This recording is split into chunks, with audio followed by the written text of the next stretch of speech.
Thanks for tuning in to Wind Down Friday. I'm your girl, Author Erica. I have my fabulous co-host on with me today, Author Kim.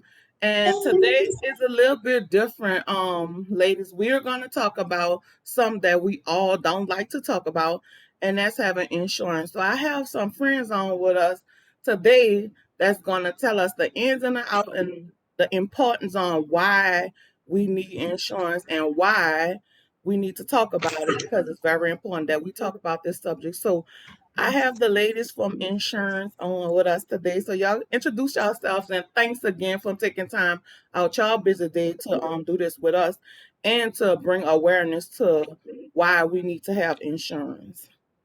Yes, thanks for having us. I'm Jonrika. And I'm Rhonda. And we are Women in Insurance. Yes. And we're always here to give knowledge and help people that that's uneducated about the importance of life insurance. Okay, cool. So tell us how y'all started and we just gonna go. All right. Well, basically, I've been in the business since 2012. I was only doing it part time. It was something that I started doing on the side. So I really found the passion and for helping people. So since 2012, about up until 2000 and the end of 2018 is when I really got serious about it, and I took it on full time, going out into the community, enlighten people that don't know the importance of having it, that does not know that it's so easily accessible and easy to get and affordable. So that's I've been doing it for quite a while, but I really just got into it full time about 3 years ago. And I am a youngin' in the game. I'm actually a nurse also. And what happened was when COVID first started, I wound up contracting COVID-19.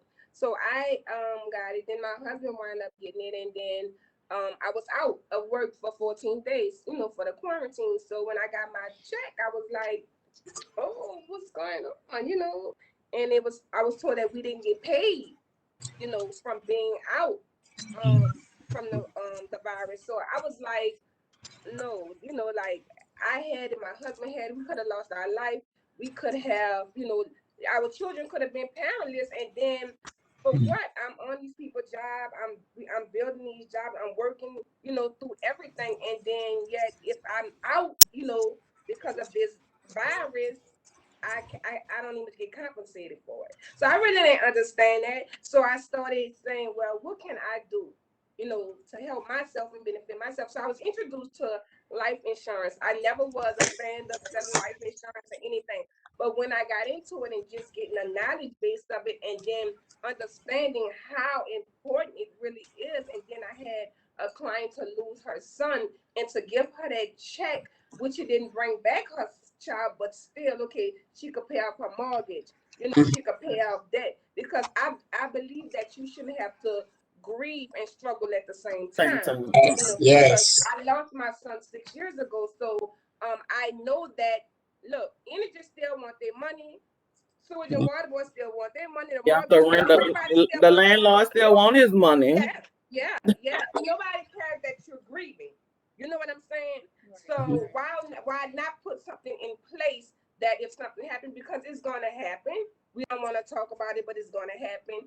That your family don't have to grieve and struggle. Right.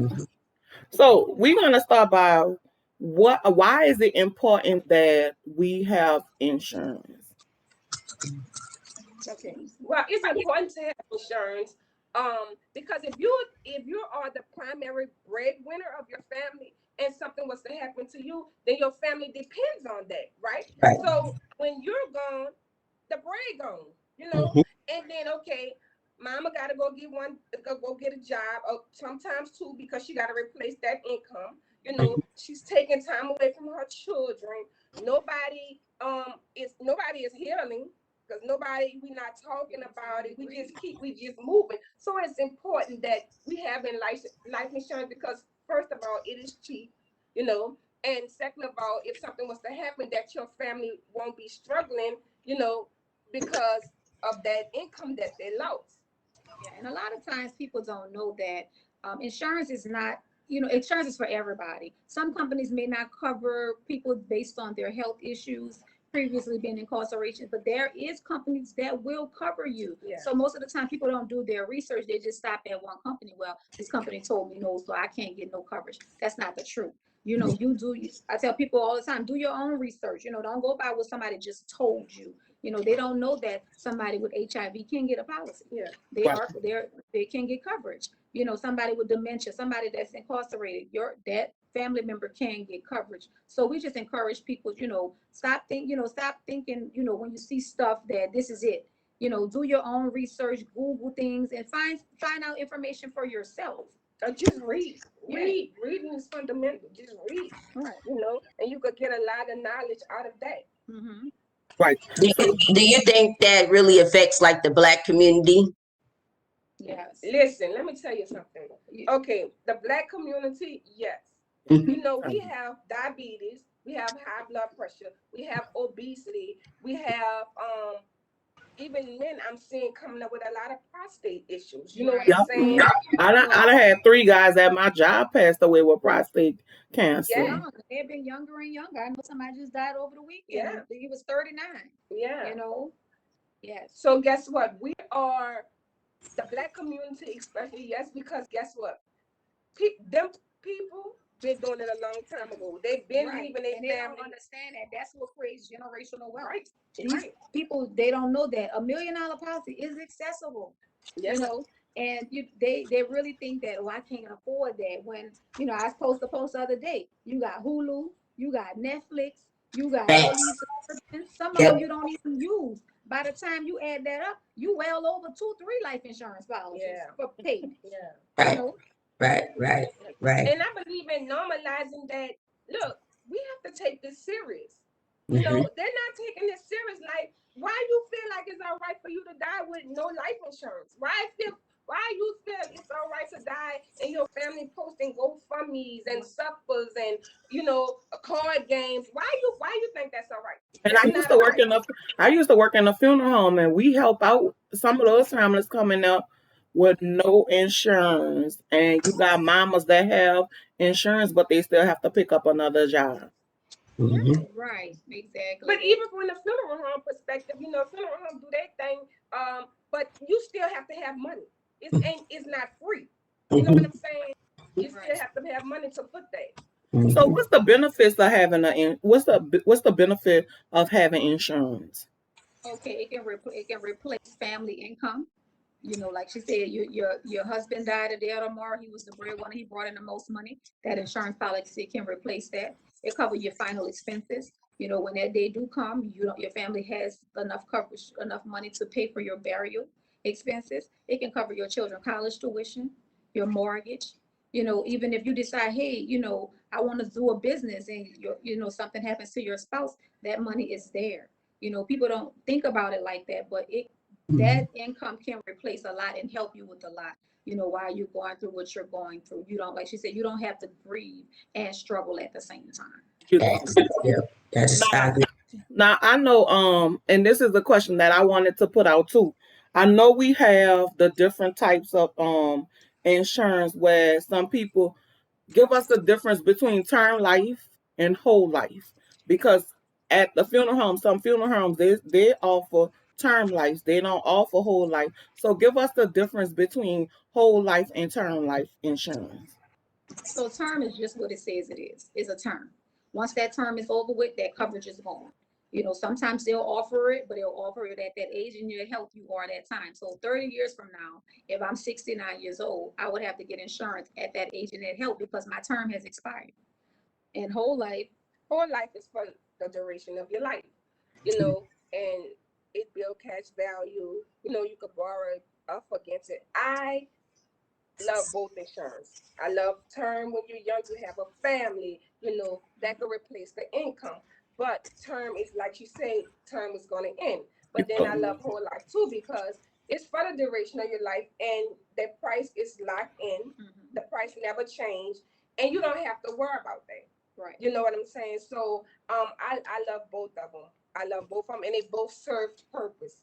You know, what's the best? You know, what would you say the best, or is it one is not better than the other? It depends on your situation. If you have young kids and you're younger and you have a 30-year mortgage, take out a 30-year term, to cover that 30-year mortgage. Say your mortgage, you have a mortgage of $200,000, and you say, well, I'm gonna take out a $200,000 life insurance policy. If something happens to me, that house is paid off. My kids don't have to worry about how they're going to pay for that because that house is now paid off. But as they get older, as you get older, they're grown. You don't need to leave, you get have your other policy, your whole life in force. I tell people get both. If you can afford both, get both. You may pay $50 a month for both, for a term and a whole life. The younger you are, the more the more coverage you can get, and the cheaper insurance is. So if a 25-year-old comes to me today, she probably can pay $50 for, like I say, a $100,000 term and probably a $25,000 whole life, and that's it. And that's she's covered for life.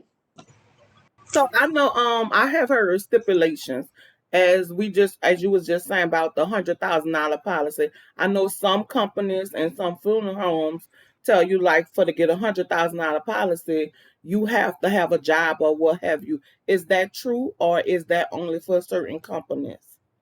Well, basically, with insurance, you have to. They want to make sure that you get enough coverage that you replace an income. So somebody say, I want $1 million policy, and they ain't never made $1 million in their life, or ain't close to making $1 million. They're like kind of suspicious now, But people, you can get $100,000 policy. Yeah, they just want to make sure you can afford it, right? Because what happens is we get these large amounts of these large face amount, and then 2 and 3 months later, something comes up, and that's the first thing that's gone. Your life insurance. Because a client once told me, if I'm a single parent and I have a light bill, you know what I'm saying, and push come to shove, I'm gonna pay my light bill, and I understand that, you know what I'm saying. So that's why they want to make sure that you can afford what you're getting, So when one is looking for insurance, what would be an amount that they should consider first? Is it like, if, say for instance, I'm starting off and I come to you and say, hey, I want to get some insurance, life insurance. What would be a reasonable amount that they should consider looking into? So let's take into the fact: do you have children? Do you have a husband? Do you have a mortgage? What are your debts? How much do you have credit card? Like, so because insurance is not for you. Insurance is for your family, because you won't be here. So you want to take into the account what if something happened to me, they could pay off the mortgage. My husband could pay the tuition. They could pay off these credit cards I left. You know what I'm saying? So when every situation is different. But you want to factor into your situation, what you have going on.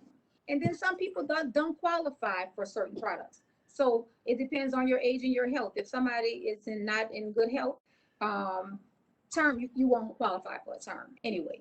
Because most of the time, term, is based on your age and your health. And if you have too many health issues, you'll be denied term. But you can get a whole life. So it depends on that person in that particular situation, and the amount of debt and stuff that they have. Yeah. Well, over time, will the premiums change over time? Not whole life. Never. It'll never change. Whole life is the same. If you get it today for $30, it will be $30 till you're 100 years old. Yeah. Okay, so term will change. It depends. Some terms are a locked in rate for that 30 years, and then after that, they may offer it. Some companies will offer you another term, but it will be based on your age and your health 30 years later. So it will change. Right. So what Jonrika is saying is, if you got a policy at 20 and it's time for you to renew that, you won't have that same price. Right. Now, if you have no health conditions and you can get it, you could get it, but it's going to be high. Gotcha. So let's talk about beneficiary. And I know that's a big thing, because some people don't like to have beneficiary on their policy. Some people don't. Let's talk about that. Like, what's the importance of having a beneficiary?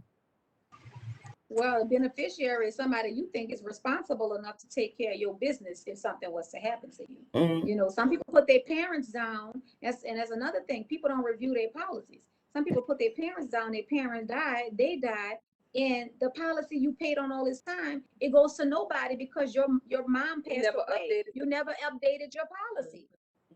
So that's another thing people don't do. People don't update their policies, and they have their mama as their beneficiary and never changed it. And something happens to them, the mama's still a beneficiary, but the mama's can't get the money because she died as well. Right. Yep. Is it a limit? Like, is it a limit of beneficiary you can have on one policy? Oh, So they have a beneficiary and you have a contingent. but you can have as many But you can have a beneficiaries beneficiary. You can split the money up how. ever you want. Yeah. If you have 5 kids, you can say, I want to equally divide this up into my 5 kids. Yeah. You can do Oh, that. okay. Mm. But What it's only if about you're like a good it? contingent beneficiary. I didn't hear you. I say it's always good to list a contingent, because if me and Rhonda's in a car together and she's my beneficiary, we both are killed in a car wreck, Right. then I don't have a contingent. The policy is no good. Right. So you always list a second person on that policy. Yep. Gotcha. So is insurance have tax things to it, tied to it? No, Nope. is great for tax benefits. A lot of people, successful entertainers and stuff, they put their money into life insurance products because it's not taxed. It's not, they don't tax life insurance, it's tax free. Yep. So if you get a $200,000 check, it's $200,000. You pay no taxes on it. Gotcha. You have anything, co-host? You've been asking all the right questions. I mean, so when it comes to life insurance policies, I know a lot of things that I've run into with dealing with patients is when a person dies, how long does it take before they get reimbursed? Okay, so basically, once again, every situation is different. If you get a policy and you're totally healthy and you fill out that application and you answer all those questions correctly and to the best of your knowledge, if you die tomorrow, they will investigate that policy, because all policies have something called a 2-year contestability period, and that's with every insurance company. If you die within 2 years of getting a policy, they will investigate the policy. But if you answered everything truthfully on your application, they have to pay out that beneficiary. But if you may have made a mistake and said that you didn't have diabetes or you didn't have something else, that they can contest that policy and say, we're not paying because we asked you this and you falsely said no to this. Right. So that's only within the first 2 years. The first 2 years. So like Jonrika was saying, so if you say I don't smoke, but then you die of lung cancer, right? That's a red flag to them. Okay, well, you don't smoke, but you die of lung cancer, so what contributed to the lung cancer? You know what I'm saying? So then they could contest it. But it's different. It's different between a contestability period and a 2-year waiting period. Yeah. So are there any type of stipulations if, say someone was murdered or if they committed suicide? Is there a difference in the policies with that? Well, basically, after 2 years, the insurance company don't even open up the policy. Whatever happens to that person, they will pay out. After the 2 years, the policy is sealed. They just pay the policy out. But so it doesn't matter how they died. No. But before the 2 years, they could contest it. They could go back and before the 2 years, they're not going to pay a person that commits suicide. No, they're not. They're not. Wow. Before the 2 years, they're not. Mm-hmm. But after the 2 years, rightfully they should supposed to pay off the claims.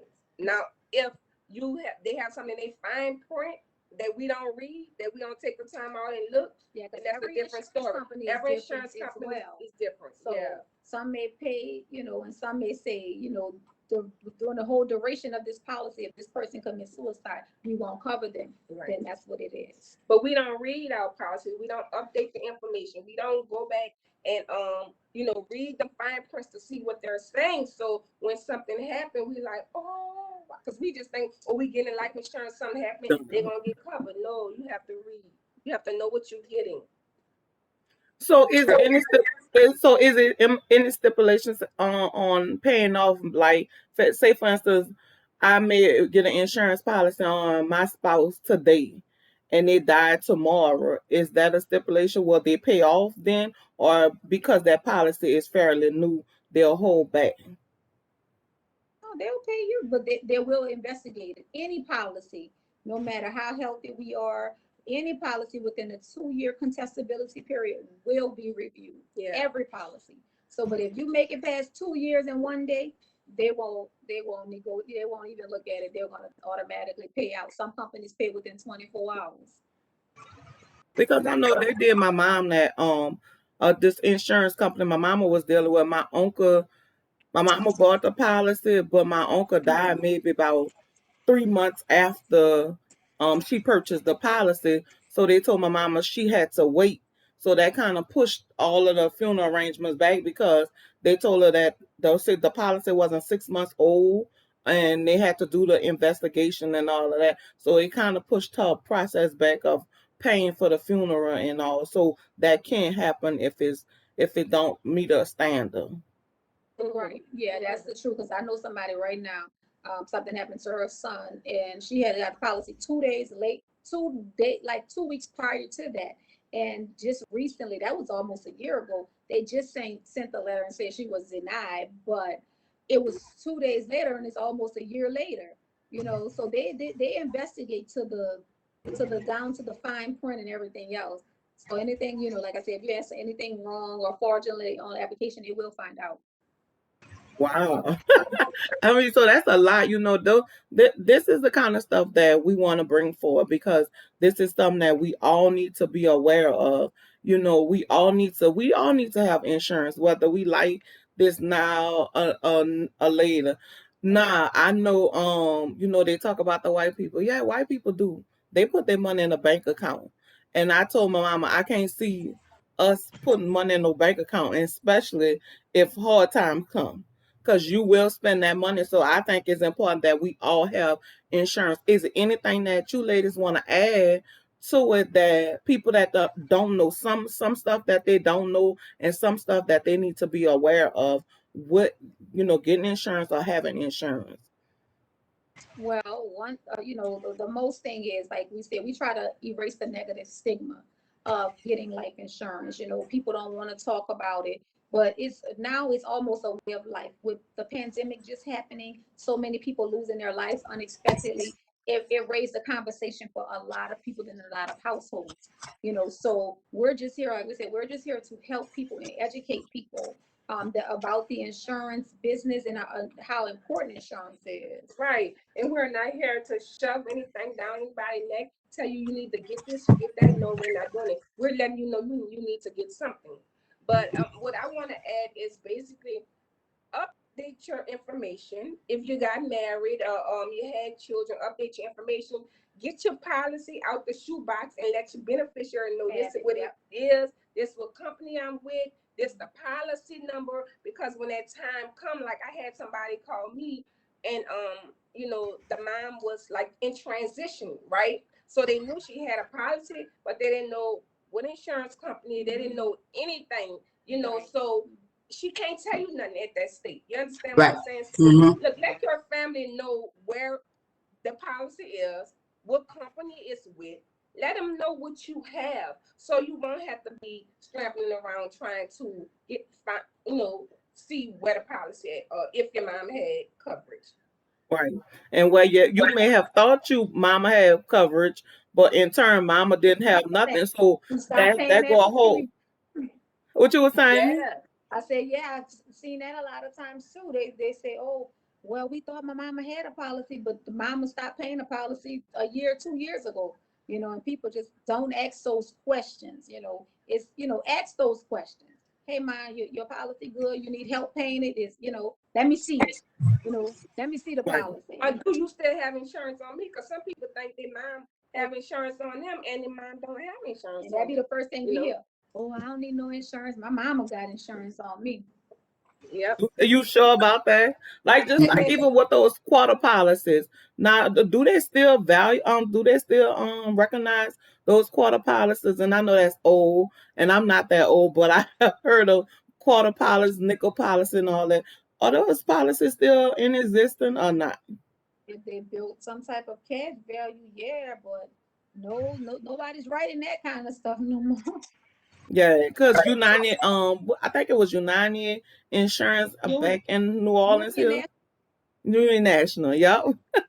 I think maybe about 2 or 3 years ago, my brother's dad passed away, and his mama, they actually still had his mama had a nickel policy on him, and it came about, and they was like, well, who the hell cashing in the insurance policy? And it was one of the insurance policies his mom had way long time ago, and it was only a cash value of $500. And I'm like, do they even write those kind of policies no more? Oh, they don't, because no.